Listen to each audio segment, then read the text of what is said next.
I appreciate you both spending the time to record this call with me. The main reason I wanted to do it this way is because there are so many people that can benefit from this, and there's such a huge need for this. Looking at church income in the past several years, I was reading statistics this morning that nearly 40% of churches out there are losing income. There's a huge need for this, not only on the income side of ministries that are suffering out there, but on the health side to bring a new solution to people. Just in the Dallas-Fort Worth area, there's over 4,000 churches. In the Boston area, there's over 1,800 churches. And because this is so new, there's just not the manpower to send people out to meet the need.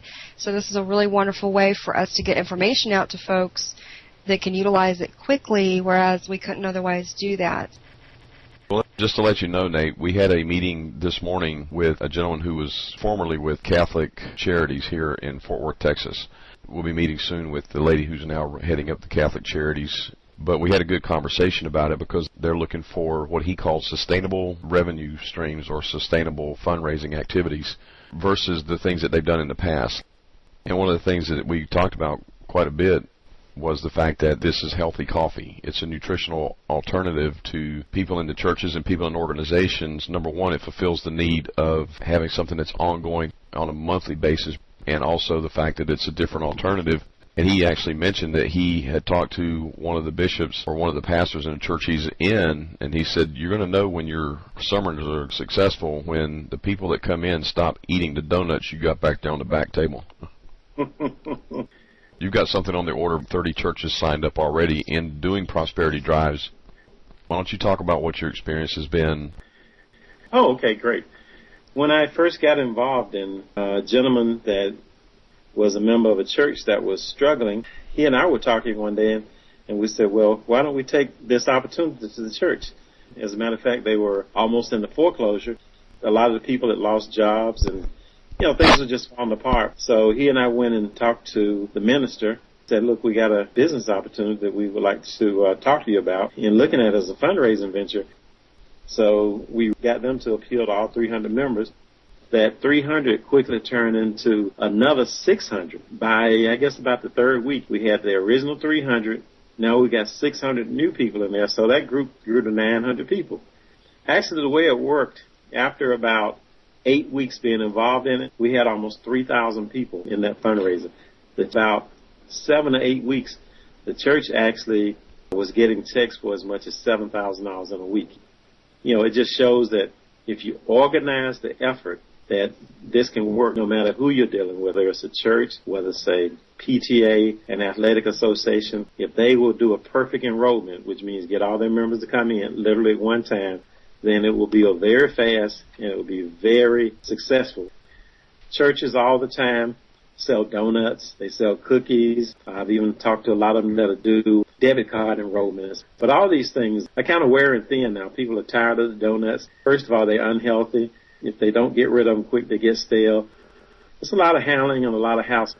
Most of the time when my kids came home with the donuts, I bought them all and I got fat. So that was kind of the case with a lot of people. They hate to see the kids come home with a can of the donuts. We found through research that 8 out of 10 Americans would drink coffee every day, usually 2 or 3 times a day.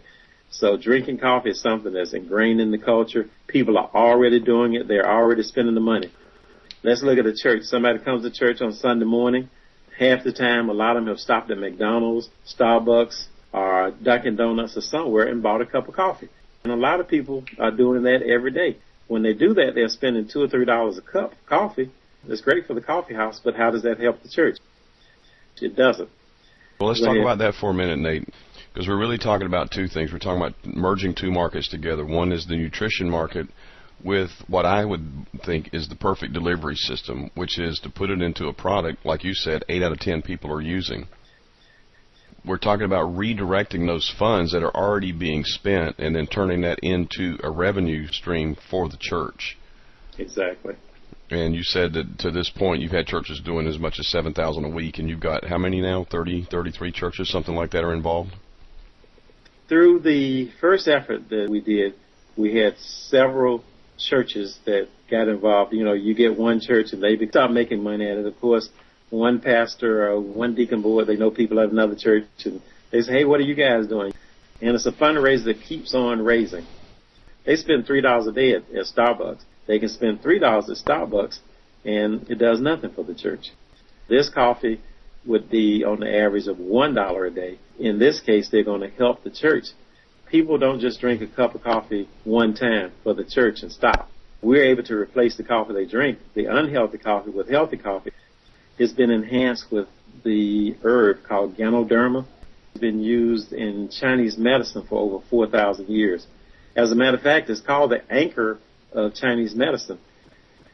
Now, of course, when we're talking to people about this coffee, about the other products, we can't make health claims, so we can't say, hey, drink a cup of my coffee and you're going to get rid of your high blood pressure, your diabetes is going to go away.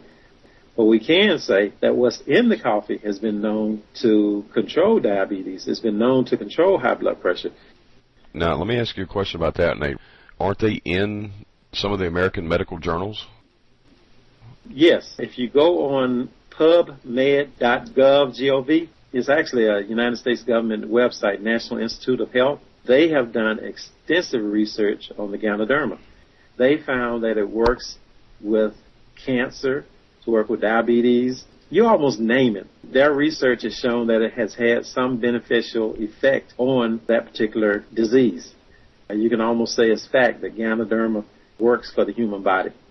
And this is put out by the American Medical Association itself, pubmed.gov. Got it written here as U.S. National Library of Medicine.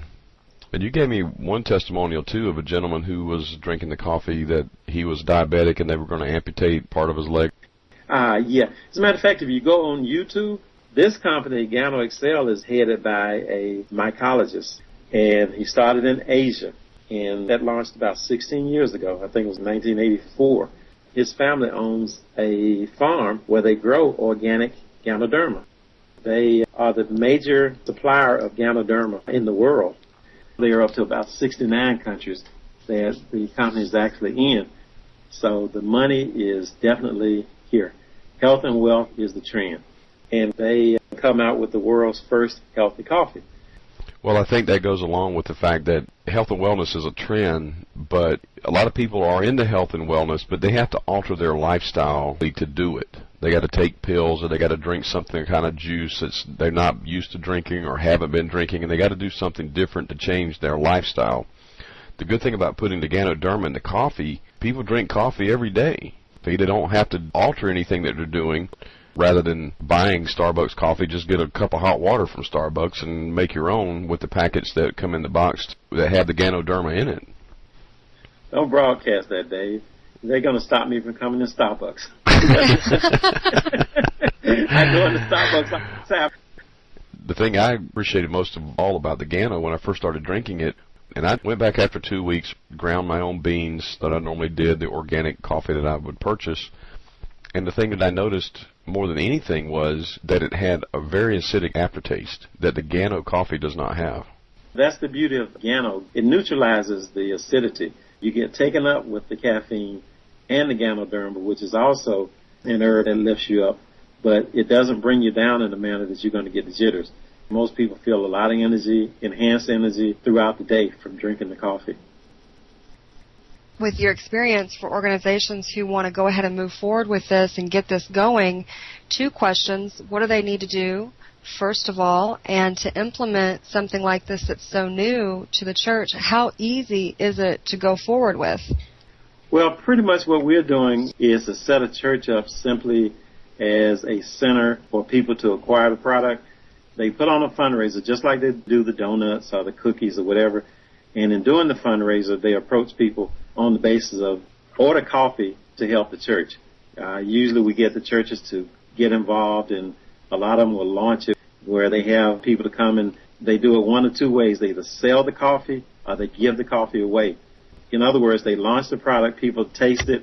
We've had no problem in that area. Just when people taste it, they see that it is just very good coffee, equivalent to any Starbucks or any gourmet coffee. So people love it. So they say, well, look, order a box of coffee to help the church. Each month, just order a box of coffee. Now, a box of our black coffee, which we call classic, has 30 packets in it. So if they just drink 1 cup a day, that will last a month. If they just will put in an automatic shipment, so that each month they can get one box of coffee. Then it will cost them roughly with shipping about $30 a month. That will be $1 a day. That coffee will help them health-wise, and it'll also help the church. Because in a fundraiser, most of the time people go out and they sell 10 boxes of donuts for the church. That's not uncommon numbers for a fundraiser. So if they had 100 people go out and get 10 orders for coffee. Now, again, like you said earlier, this is not a one-time thing. They don't eat donuts every day, hopefully. But they do drink coffee every day. So that means it's something that when they order it this month, it's going to be out next month. So they got to reorder. So we set each church up on a website, and we give them the ability to have their people go on the church website, and they set up what we call an auto ship, which means that each month it will be automatically refilled. So the church doesn't have to stock it. You know, they don't have to have someone that has to collect money and people coming by the church. It's all automated. They simply sign up on the church's website and they order the coffee. So, for instance, think on that chart, it shows that 100 people in the church got 10 orders. The church would have a $9,000 a month income. Now, that is a huge income from a one-time fundraiser. And I'll tell you this, our retention rate on this coffee is about 70%. So as a fundraiser, but coffee is phenomenal because coffee is a habit. One quick thing I'll mention is that when the churches that have gotten involved in this, they will get somebody that will buy one box of coffee. They'll go to their website and they'll have kids and they say, oh, wow, these guys have hot chocolate. Let me order a box for the kids. And when those kids start drinking that hot chocolate because of the mushroom that's in the chocolate, the average child has come up 1 grade point in school. Those that even had ADHD, it has calmed them down. They've been able to take some of the kids off of Ritalin that use this product. So the products are phenomenal. Well, I know we've been talking a lot about churches and how this has worked, and again, I wanted to do this call because I've been talking to a lot of private schools and other organizations that are looking to raise money because most of the other things that are out there are just ineffective. So there's so many people out here wanting this that even though we've been talking about churches, this is really going to work for anybody the same way. Yeah, because of that, we go to a lot of athletic associations, you know, football teams and basketball teams. Again, it's the everlasting fundraiser because once they get the people involved, those same people are going to keep ordering every month. Nate, thanks for doing this. The only thing I'll add to this is I'm looking at the economy, and it is a good alternative as far as producing that ongoing revenue stream for any organization, any 501. You mentioned the football team. We talked about Girl Scouts this morning. A lot of organizations getting involved.